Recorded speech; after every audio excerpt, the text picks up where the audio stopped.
እዚህ ላይ በመጀመሪያ ያለው ሁለተኛው ምዕራፍ ኤፕሶን ቤተክርስቲያን ነች።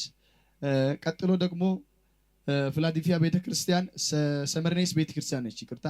ቀጥሎ ፊላዴልፊያ፣ ጴርጋሞን እንደዛ እየተባለ እስከ 7 አብያተ ክርስቲያን ነው። እነኚህ 7 ቤተክርስቲያን በእስያ ከተማ በአሁኑ አጠራር ቱርኪ ተብላ በሚትጠራ ከተማ ውስጥ የሚገኙ አብያተ ክርስቲያን ናቸው። ደብዳቤ የተጻፈው ፈጠሞ ደሴት እስር ቤት እያለ ጳውሎስ ዮሐንስ የጻፈው ለነኚህ ከተማና ለነኚህ ቤተክርስቲያን ነው የጻፈው።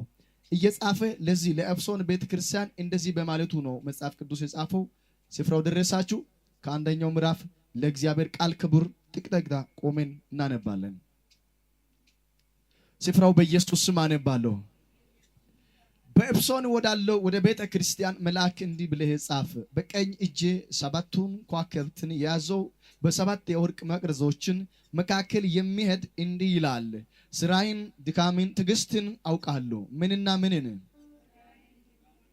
ስራህንና ድካምንና ትዕግስትን። እሺ፣ ክፎችን ልትታገስ እንዳትችል እንዲሁ ሳይሆን ሐዋርያ ነኝ የሚሉቱ መርምር፣ ሐሰተኛ ሆኖ እንዳገኛቸው አውቃለሁ ካለ በኋላ ታግሰማል ብለ ስሜም ብለ ጸንተ ስሜ ምን አላደርግም። እሺ፣ ዳሩ ግን ምንም አድርግብህ ነገር የሚነቅፍብህ ነገር አለ። እሺ፣ የቀድሞው ፍቅርን ትተሃል። እንግዲህ ከወዴት እንደወደቅ ምን ሆነ አስብ፣ ንስሐ ግባ፣ የቀድሞውን ስራ አድርግ፣ አለዚያ እመጣባለሁ። ንስሐ ባትገባ መቅረዝን ከስፍራው ምን ያደርጋለሁ? እወስዳለሁ ካለ በኋላ ነገር ግን ይህ አለህ፣ እኔ ደግሞ የምጥለው የኒቆላውያንን ስራ ጥልተሃልና መንፈስ ለአብያተ ክርስቲያን የሚለው ጆሮ ያለው ይስማ። ድል የነሳው በእግዚአብሔር ገነት ካለው ከሕይወት ዛፍ እንዲበላ እሰጣለሁ። እንጸልይ። ስም ይባረክ። አመሰግናለን። ከፍ ብለታይ ይሄ ቃል ለኛ አስረድተህ ስጥልን። አመሰግናለሁ። አሜን። ከዚህ መጽሐፍኛ የምንማረው አንድ ነገር አለ። የሚነቅፍብህ ነገር አለ አለ እዚህ ጋር። በእናንተ ለእግዚአብሔር መንገደኛ ትውልድ ላይ ነቀፍታ አይኑር። መንገደኛ ትውልድ ላይ ይሄ ለምን ሆነ የሚባለው ነገር አይኑር። መንገደኛ ትውልድ ላይ፣ ሰባኪው ላይ፣ አገልጋዩ ላይ እግዚአብሔር እንኳን እናንተ እድለኛ ናችሁ። እግዚአብሔር ዝም ብሎ ከማየት የሚነቅፍብህ ነገር አለ ማለቱ ትልቅ ነገር ነው። አሜን ነው። እያገለገልክ እየተመላለስክ በእግዚአብሔር ፊት እየዘመርክ እግዚአብሔር የሚነቅፍብህ ነገር አለ ማለቱ ትልቅ ነገር ነው። አጠገቤ ያለው ሰው ያዘውና እንደዚህ በል፣ እግዚአብሔር ባንተ ላይ በል፣ ያየ ነገር አለ በል፣ አስተካክለው በል። አሜን ነው። የሚነቅፍብህ ነገር አለ ካለ በኋላ ምን አለ? የቀድሞ ፍቅር ምን አድርጋል? ትታል። በየት በኩል እንደወደክ ምን ሆነ አስብ አለ። ጊዜ ሰጠ እግዚአብሔር። ትውልድ እዚህ ጋር አስብ የሚለው እግዚአብሔር ላንተ ጊዜ ሰጥቶልሃል። አንተ ግን ኃጢአት ትጨምራለህ። እግዚአብሔር ጊዜ ሰጥቶል አስብ በማለቱ እግዚአብሔር ወቅቱ ላንተ አስተካክለ ሰጥቶል። አንተ ግን ምን ያደረክነ? እየደረብክነ፣ በቃ እየደረብክ እየጫንክነ። አስብ ብሎ ጊዜ ሰጥቶል ኃጢአት ይሰራል። አስብ ብሎ እግዚአብሔር እንዳትሞት ለኃጢአት አንተ ባሪያ እንዳትሆን ዓለም ጨለማ አንተን እንዳይገዛ እግዚአብሔር ጊዜ ሰጥቶል ያለክ ምን ታደርጋለህ? ትደረባለህ ኃጢአት ለኃጢአት። እግዚአብሔር ዛሬ እንደዚህ ይላል፣ የሚነቅፍብህ ነገር አለ። ትዘምራለህ ግን የሚነቅፍብህ ነገር አለ። ትተነብያለህ ግን የሚነቅፍብህ ነገር አለ። ታገለግላለህ ግን የሚነቅፍብህ ነገር አለ። ይኸው ሃሌሉያ አሜን ነው። ትንበረከካለህ ግን የሚነቅፍብህ ነገር አለ። መሪ ነህ ግን የሚነቅፍብህ ነገር አለ። ተከታይ ነህ ግን የሚነቅፍብህ ነገር አለ። አንተ መንገደኛ ኮንክ ባንተ ላይ ሰው አይቶ ይህን ተሸክሞ ይሄዳል እንደሚለው ነገር እንዳይኖርብህ። መገለጥ ላይ ችግር የሚያመጡት ነገር ዛሬ ላውራላችሁ። የሚገለጥ ትውልድ እየሄደ ይገለጣል። እንዳይገለጥ ግን በህይወቱ ላይ ነቀፍታ የሚሆኑት ነገሮች አሉ። አጠገብ ያለው ሰው ነካ አድርገውና እንደዚህ በል፣ እግዚአብሔር በለ ከነቀፋው በኢየሱስ ስም በሉት አሳልፎ ያስከሄዳል በል። አሜን ነው ወይ? በየት በኩል እንደወደቅ አስብ አለ። እኔ ይሄን ኃጢአት ሰርታል አልልም። የሚገርም ነገር እዚህ ጋር በየት በኩል እንደወደቅ አስብ የሚለው ቃል እኔ እንደ ራሴ የወሰድኩት ምን ማለት ነው? እግዚአብሔር መሰላችሁ የራሴ ስህተት ለራሴ እንድማር ለራሴ አስተማሪ እንዲሆን ሰባኪ ሳያስፈልግኝ እግዚአብሔር ሰው ቃል አውጣልኝ ሳለኝ እግዚአብሔር ሰው ሲለኝ ጌታ ምን ይላል ሳይል እስቲ አንድ ሰው እግሬ ተፈታ በሉት፣ ነቀፍታዬ በሉት። ማራገፍ የሚፈልግ ሰው አለ? ቆምልኝ አንዴ ና ቻቻቻቻቻቻቻ ብራዲያ ላባኖ ሶፕራካታ ዝም ብለህ እንደኔ እንደዚህ ሆነና አራገፍኩ በለም። ነቀፍታዬ በሉት ተራግፎብኛል በለ በላ አንተ አራገፍኩ በለ ጋቆ ቆፋ ስጋ ከኔ በሉት ተራግፏል በሉት። እግዚአብሔር በሉት ነቀፍታዬን በሉት አራገፈ በሉት። ዝም ብላችሁ እጆቻችሁ እግሮቻችሁ አንቀሳቅሱ በጌታ በኢየሱስ ስም። ነቀፍታ ባንተ አስቀምጦ መንገድን የዘጋ መንፈሱ የተወጋ ይሆናል፣ የተወጋ ይሆናል። እጅን ከፍ አድርግና መንገደኛ ትውልድ ነኝ በል። ይደገም እንደገና። እጅን እንደዛ አድርግና መንገደኛ ትውልድ ነኝ በሉት። ይሄዳለሁ በሉት። ሃሌሉያ። የማይቆም ትውልድ አለ፣ አራግፎ የሚቀጥል አለ፣ የማይያዝ ትውልድ አለ። ወንጌልን ሰምቶ የሚያሰማ ትውልድ አለ።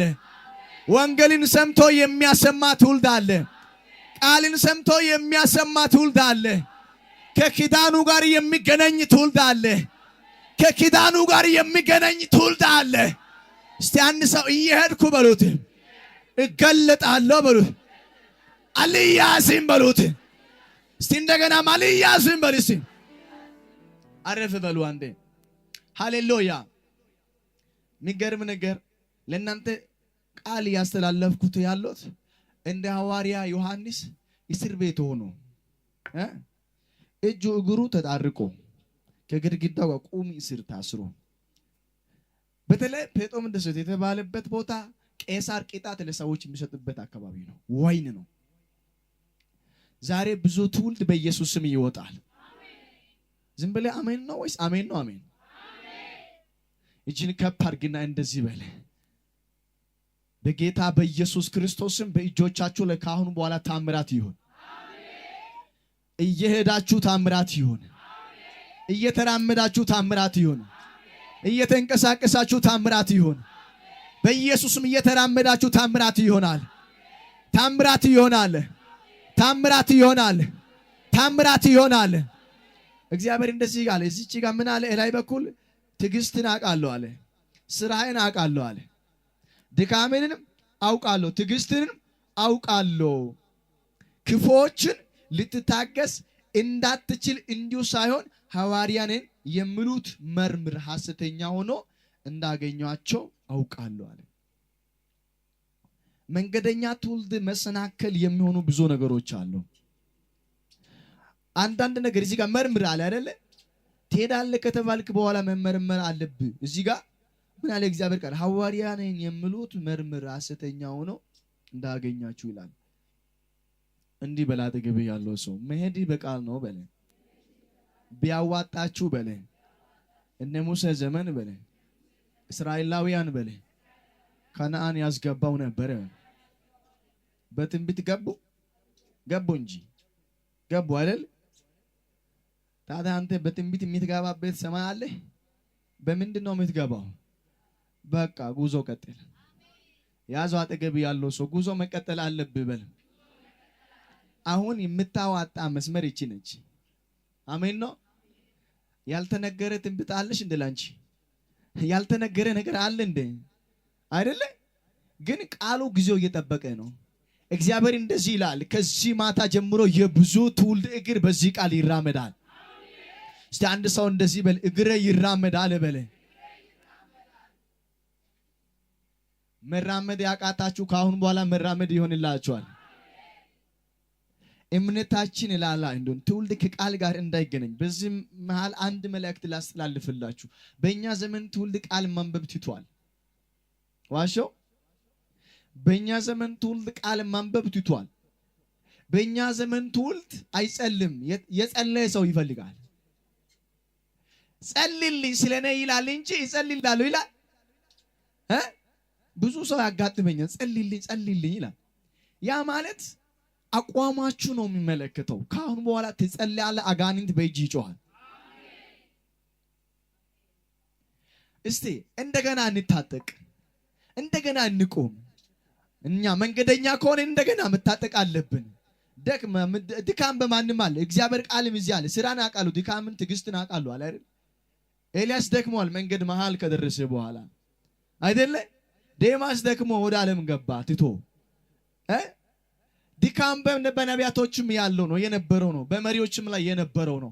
አንድ ነገር ግን ላሳስብ እወዳለሁ።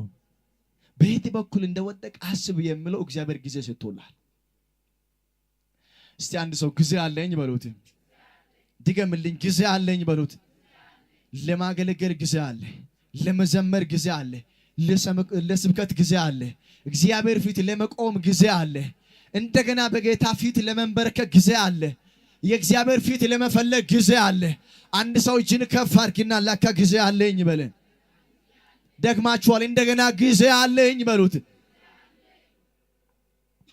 አንተ ጊዜ ያለ ትውልድ ነህ። እግዚአብሔር የወደቀበት አካባቢ አስበህ እንደገና እንድትነሳ ጊዜ ሰጥቶልሃል። ስለዚህ መቆም አለባችሁ። እንደገና በዚህ ቃል መራመድ አለባችሁ። ሰማይ እናንተን ያስከሄዳችኋል። በሰመነው ቃል ጸንተ እንድኖር እግዚአብሔር ይርዳል።